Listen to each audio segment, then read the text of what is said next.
Bash and Berlin being right around the corner and being headlined by Gunther versus Randy Orton, it truly inspired me to rank every single non-American born world champion in the male and female division in WWE history. Now, this is going to be a little challenging because some of these names had great careers, but not necessarily great title reigns. So I'm kind of ranking it based on their overall career, not just their title reigns, especially because some of these people only had one championship reign versus there's a couple that had plenty of championship reigns. It's going to kind of flip-flop here a little bit, but just bear with me. This is going to be a little tough. The categories are legendary, great, good, mid, and as always, jail. You right to jail. And we're starting off hot with Drew McIntyre, the man who was born in the UK. Where do I begin? I mean, talk about a career resurgence. With being in one of the worst factions of all time in the 3MB, to having the absolute 100% feud of the year with CM Punk and everything so far in between. He's a two-time WWE champion and a one-time World Heavyweight champion, which unfortunately was only for about 5 minutes. But talk about carrying the company on your back. Back in the COVID years, it's been very popularized where Drew won his title in front of no fans. That was his whole little story. And he was able to climb that mountain again when he became the World Heavyweight Champion, only for it to be soiled by CM Punk and Damian Priest. Title reigns aside, Drew's career was very, very rocky in the beginning. But Drew has formed himself and transformed himself into one of the top guys in WWE today. And he's one of my favorites currently, probably in my top 3, maybe even top 2 current WWE superstars or professional wrestlers or whatever you want to call them. Drew McIntyre, I can't say he's legendary yet, but it's looking like that's going to be where he is eventually. But right now, Drew McIntyre is going in the great category. And now we're throwing it back, way back when, to Gail Kim. The Canadian-born champion was a one-times women's champion, and she won it on her very first night debuting on the main roster. And she won it in a 7-woman battle royal. That was like 2 minutes long. That was the women's division back in the day. And I feel like Gail Kim wasn't the greatest in WWE. I know she did a lot better in TNA, but I feel like she never got going truly in WWE itself. But the women's division and women's wrestling back then is nothing like how it is today. So who knows how good she could have been. It was pretty mid considering she only held the title for about a month. And then her career in WWE itself was very lackluster. She even returned and came back and then quit mid-match. She literally just eliminated herself and quit in another battle royal like 10 years later. And then we go to Christian, the Canadian-born superstar. Back in the day, growing up, I never really cared for Christian. As you grow up and you look back, you realize how underrated Christian was and just you realize how underutilized he was in WWE and just know that there is so much potential with Christian. But he just never got that chance, and that's not his fault. That's more so Vince's and just booking in general. He was a 2-time World Heavyweight Champion. I feel like he could have been so much more as a singles competitor. Yes, he had his legendary career with Edge as the tag team, but as a singles career, I want to put him in good. I feel like he had sparks and he had moments, but he was never what he truly could have been, kind of like how he is right now in AEW, where he is doing some of his best work of his entire career. I wish we had that in WWE, but we really didn't. I'm going to put him in mid. But, like, if there was a category between mid and good, like solid, I feel like that's where Christian could be because he was good on the mic, and I just think that he was super underutilized. And then we go to Rhea Ripley. Ah, my love. Where do I even begin? All jokes aside, Rhea Ripley is Australian-born. She's a one-time Raw Women's Champion and a one-time SmackDown Women's Champion, which I really hate that they did that. I'm so glad they brought in it's not a World Heavyweight Championship, but a World Women's title. And I'm very happy about that. Rhea is an absolute star in the world of today. She's one of the best wrestlers currently in the women's division. She held the world title up until her injury, and now she's feuding with Liv Morgan to get it back. And eventually, I know for a fact, she will get it back. But she has all the talent in the world. She has all the makings of being a WWE Hall of Famer. Only time will tell. Rhea Ripley is great. She's awesome. She's perfect. I love goth girls. And then we go to another throwback with Paige, who is a 2-time Divas champion and the youngest Divas champion of all time at 21 years old, which is wild to think about. I feel like back in the day, Paige was very, very good in the ring. But this was before like the women's revolution took off. But I believe that she was a trailblazer of where women's wrestling was going between her, AJ Lee. It just wasn't there yet, but I feel like you could give her some credit to where women's wrestling got and where it is today. And she definitely assisted in that. So I'm going to put her in the good category. I feel like if you put her into today's WWE, I don't think she'd be at that top level like she was. I think she would still be a very solid competitor. And then we go to Finn Balor, the Irish-born man who was the first inaugural Universal Champion, had to give it up on the very next night because of a shoulder injury, which is very unfortunate. And he never, ever won again. He is a one-time Universal Champion. He is a very, very solid worker. I think he's an excellent performer. As a career, he's had a solid career, but I don't think it's anything like legendary. I do like Finn Balor a lot, and it's shocking that he hasn't won a world title since then, back in 2016. I'm going to put him in the good category because he does solid work, and he can wrestle anybody. It's just crazy that he never got another chance. And then we have Alberto Del Rio. He was a 2-time WWE champion and a 2-time World Heavyweight champion and the first Mexican-born world champion in WWE history. I think that Alberto Del Rio had a lot of talent, had an interesting style. I never got behind him. I was never a fan of him. Like, his music would hit and I would just groan because I think part of it is I just thought he was very boring. Not even in the ring, but just he had no charisma whatsoever, and I just... to me, especially when I was younger, like, I cared about shit like that, and I never got it. And, like, he had a couple solid runs, like, he was a legit WWE champion, but, like, never got behind him, never really liked him at all. Found him incredibly boring, so I'm putting him in mid. And then we go to Becky Lynch. Big-time Bex, the man. A 2-time Raw Women's Champion, a 5-time SmackDown Women's Champion, or, I guess, World Champion. It's getting confusing with the championships, but a lot of championships. 7 times she won a world championship. One of the most iconic women's wrestlers of all time, and you could say what you want. I know people weren't too happy with her latest run, but overall, you cannot say that she has not had a legendary career. She was so big, she turned basically into the female Stone Cold Steve Austin. So big to the fact that her, Ronda Rousey, I know, and Charlotte Flair main evented WrestleMania, the first ever women's main event in WrestleMania history. You cannot deny her greatness. You cannot deny her talent. She is one of the most iconic women's wrestlers of all time. She was so important to the movement in women's evolution of wrestling. She's legendary, dude. If you disagree, you're just a hater. It is what it is. I don't care what you say. I know there were people making jokes on Twitter calling her basically like Becky Hogan, shit like that. All right, and then we go to Chris Benoit. And look, I'm just going to say something right now. I just want to put this out there so for the future I don't have to make these jokes and like these weird things all the time about what happened. Listen, what Chris Benoit did as a human being was horrible and disgusting, and he did the absolute worst thing you could ever do to another person, let alone his family, his wife, and his child. The human being sucks. Unfortunately, his brain was also mashed potatoes. He had major CTE, so whatever stance you're on with how you feel about all that stuff, I get it, but I'm strictly talking about the performer. Going forward, I'm going to speak about the performer, Chris Benoit, because it's just annoying to talk about it this way all the time, and I don't like bringing it up all the time, because there are things that I want to talk about, and this is where it starts. This is my stance. That sucked as a human being, and it's horrible to see. It's tragic to see. But as the performer, Chris Benoit, the Canadian-born man, he is a 1-time World Heavyweight Champion. Chris Benoit is one of the most talented technical wrestlers in the history of not just WWE, but professional wrestling.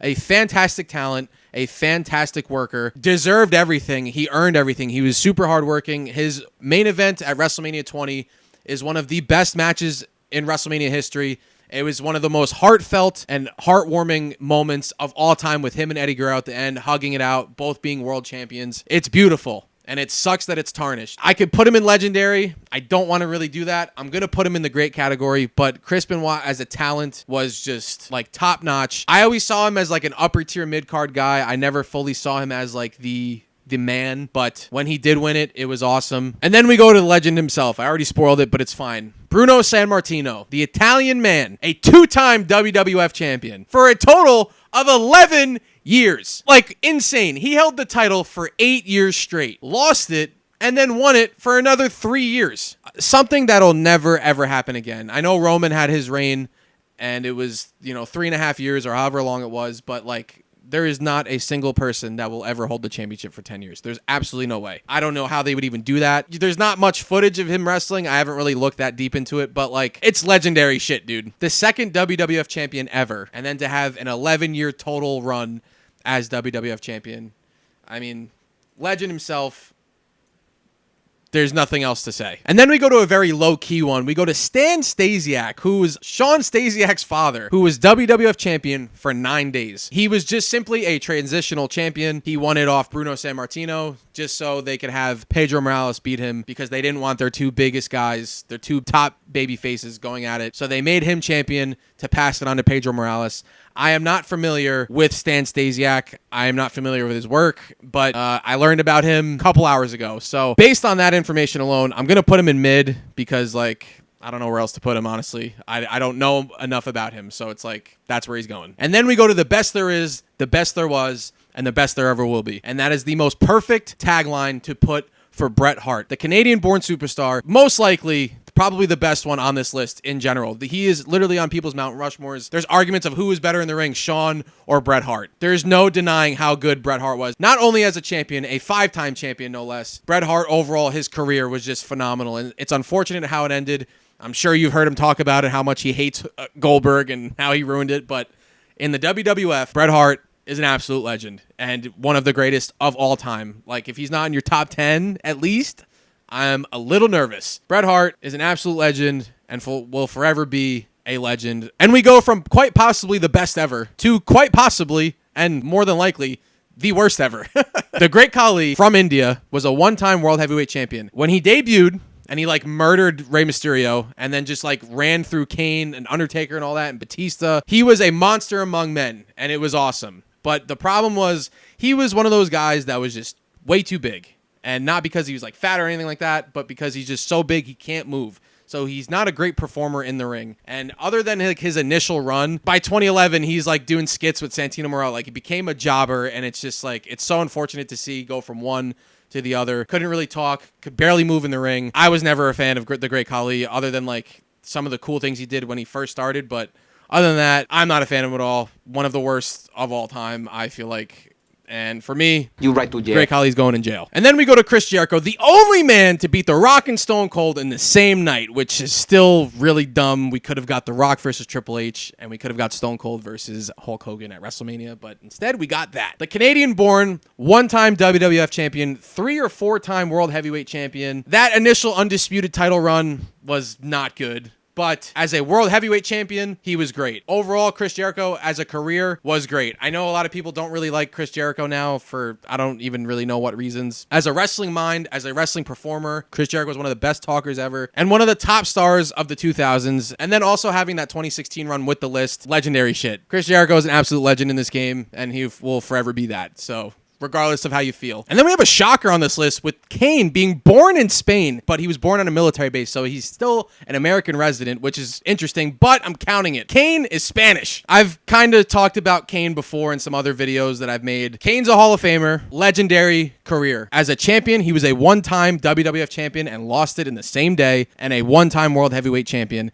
And I feel like they dropped the ball with Kane as a career, in my opinion. His initial run from like 97 to 03 was like peak prime Kane. And then everything after that, I'm not a fan of. Kane was one of my favorites growing up, and to see the things that they did, they just ruined my boy Kane. And I will always feel that way, and it's just so unfortunate. Kane was always the little brother to The Undertaker, but I even felt like that in terms of careers. I feel like Kane could have had almost that legendary career that Undertaker had. Undertaker's better in the ring, but I feel like you could have had a dominant performance from Kane, even in the later years where he just like kind of tore through everybody. Masked Kane is a GOAT. That initial unmasked Kane where he was like insane was awesome.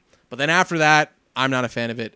I'm going to put Kane, and it breaks my heart to even do this, I'm putting Kane in jail. You right to jail. Not as a career. I'm more so reflecting on his title runs. It just breaks my heart. I love Kane. He's an absolute legend. Of course he's a legend. Of course. Of course. Without a doubt, the biggest what the fuck of all time, in my opinion, is Jinder Mahal's WWE Championship run. Like, one of the most random things ever. The Canadian-born but Indian heritage man in Jinder Mahal. Listen, I like Jinder Mahal, honestly. I think he's a solid competitor. I think he's good on the promo. And I think he could have been an actual star.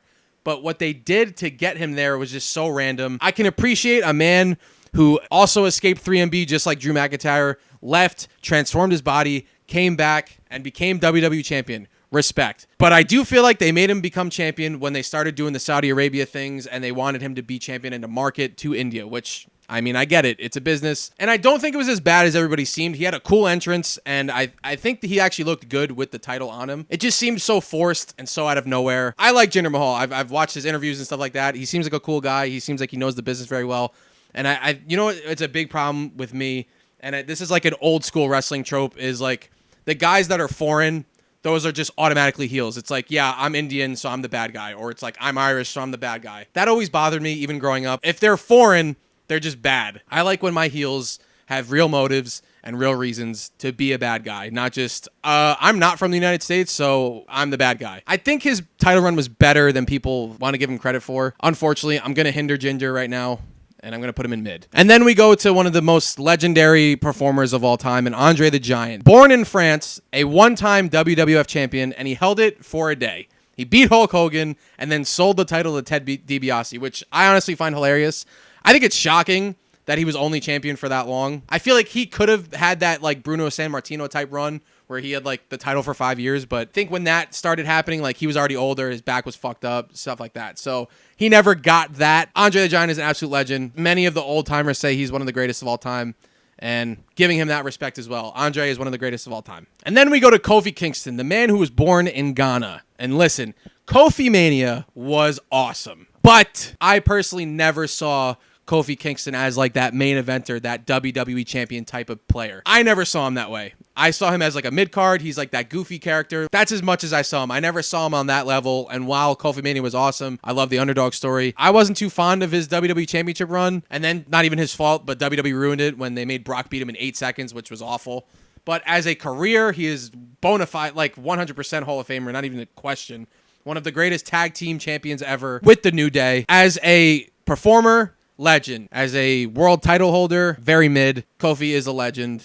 Kofi is great. Do I want to put him in great or legendary? I got to put him in legendary. He's a Hall of Famer. He's 100% Hall of Famer. And then we go to Asuka, who is a 4-time women's champion from Japan. Asuka is legitimately one of the greatest women's wrestlers of all time. Like in terms of in-ring performance, she is super talented, one of the best ever. It's insane to me that she's 42 years old, because I would have thought she was like 35. I don't know how much more time we have, but as a performer, she's an absolute legend. She is one of the greatest female wrestlers of all time. No doubt about it. And then we go to Edge, who is a 4-time WWE champion and a 7-time world heavyweight champion. The Canadian-born wrestler has had a historic career. Growing up, I was never really a fan of Edge. When I was growing up, Edge was a mid-carder that was transforming into that main event scene. I never saw him as that. I was 7, so relax. I didn't really like Edge, and then when he did become the rated R superstar, he became that heel.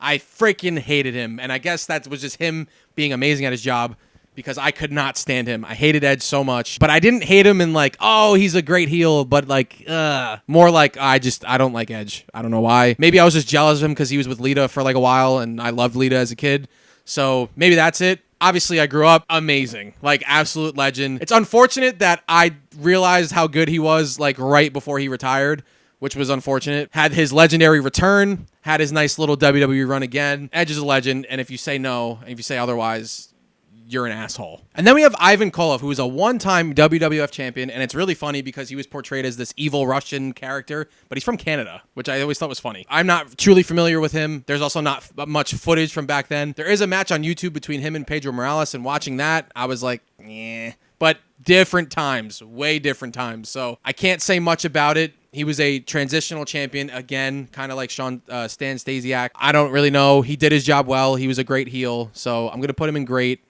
I'm not too familiar with him, so I can't say much. And then we go to Io Sky, who is a 1-time WWE Women's Champion. Still relatively new on this list. The Japanese-born star has had 1 title reign. She won the Money in the Bank and was able to win the WWE Championship. That was awesome. She didn't do much after that. She didn't have a fantastic reign. She lost it to Bayley at WrestleMania, which was a banger match. That match was fantastic. One of the best matches of the entire night. But now she's kind of stuck in this limbo phase where like they don't really know what to do with her. So like I don't really know what's going on. I don't even know if she's really a heel or a babyface. It's like she hasn't been there that long for me to say she's a legend or she's great. She will be great. 100% over time she will be great. But I'm going to put her right now in the good category. And then we go to Pedro Morales, the Puerto Rican, baby! Shout out to my Puerto Ricans. Pedro Morales is the first ever Triple Crown champion, and he also has a historic title run of a championship reign of over 1,000 days. There's not much on his history. Kind of what I was saying with Bruno Sammartino. It doesn't need to be. If you were champion for that long, you're doing something right. And if you watch his match versus Ivan Koloff, it's on YouTube, narrated by JR. You watch that match. Is it the greatest thing ever? No, but it was different back then. Although I think the finish is goofy, that might be the loudest Madison Square Garden has ever sounded. They're going absolutely ballistic when he wins. So Pedro Morales is a legend. When you're champ for over 1,000 days, what am I going to say? And then we go to Sheamus, who is a 3-time WWE champion and a 1-time world heavyweight champion. The hard-hitting Irishman. I love Sheamus. I love his style. I love the way he fights in the ring. If you couldn't tell, he's freaking Irish. He's nearly transparent with his big ginger hair. Sheamus is awesome. And he puts on banger after banger after banger. I just hope we all can appreciate Sheamus for how much longer he's going to have in the ring. He's 46 years old, so I don't know how much longer he's going to have. Young Sheamus beating John Cena, becoming WWE champion and only being in WWE for like 160 days. Crazy shit. A hell of a career from Sheamus. An absolute legend in this game. There's no other place I can really put him other than legendary. That's just that simple. And then we go to Natalie, who is a one-time Divas champion and a one-time Women's World Champion. She's had a very weird career. She comes from this legendary family of the Hearts or the Neidharts or whatever you call them. She had huge gaps in between winning titles, and I feel like she's had an up and down, bumpy career. But she's one of the most solid workers, a veteran in this game. They utilize her to help younger talent develop because she is fantastic in the ring. She's never been like that, like top tier. Like she's never gotten to that. I think she's a great person to have on the roster. I think she's a veteran in this game. And I'm going to put her in good. She's another one of those people, like I would put her in solid maybe. I could put her in mid. I'm sorry, Nat. I'm putting you in mid. But you could be good. I'll put you in good. I respect you that much. And then we have the Iron Sheik, the man from Iran, who was WWF champion, legitimately one of the most talented wrestlers in the ring, especially at that time. He was a legit Greco-Roman wrestler, one of the best heels ever, and one of the absolute funniest Twitters of all time. I haven't watched much of Iron Sheik, but damn it, I know who he is. Unfortunately, he passed away. We love Sheiky. Sheiky is the absolute best. Hilarious, dude. You got to listen to him talk. That dude is fucking hilarious. And then we have Trish Stratus, the 7-time women's champion, regarded as one of the greatest female superstars of all time. It would have been awesome to see Trish Stratus in the world of today with the people that they have here now. I don't think she's the most talented wrestler ever. I think there's many that are more talented than her, but she popularized female wrestling and was a trailblazer going forward for female wrestling. It wasn't just bra and panties. It wasn't just shit like that. Without her, we're not where we are today. An absolute legend, nonetheless, like one of the greatest of all time in terms of female wrestling. And then we go to the only current world champion on this list. Gunther has already had 2 legendary title runs with the UK Championship and the Intercontinental Championship, breaking the all-time record for consecutive days as champion. Incredible career already. And now he's moved on to the World Heavyweight Championship, which I'm excited to see. He's had it for a month. It would be kind of cool to see him lose. High key. To see him be too cocky and he fucks it up and he loses it. But I have a feeling they really like having Gunther as champion. I think he's a great champion. He's a great heel champion. And I could totally see him having this for over a year. I'm not going to put him in that legendary status yet in terms of world title runs. Obviously, he's a legend in the mid-card titles and stuff like that. But I'm going to put him in that great category because he's a fantastic performer in the ring. He can cut a pretty good promo. He's an asshole heel. And he's a great champion and looks like a champion. It's only a matter of time before he is legendary. So those are my rankings of every non-American born champion in WWE history. Let me know what you think. Talk to you in the next one. Peace.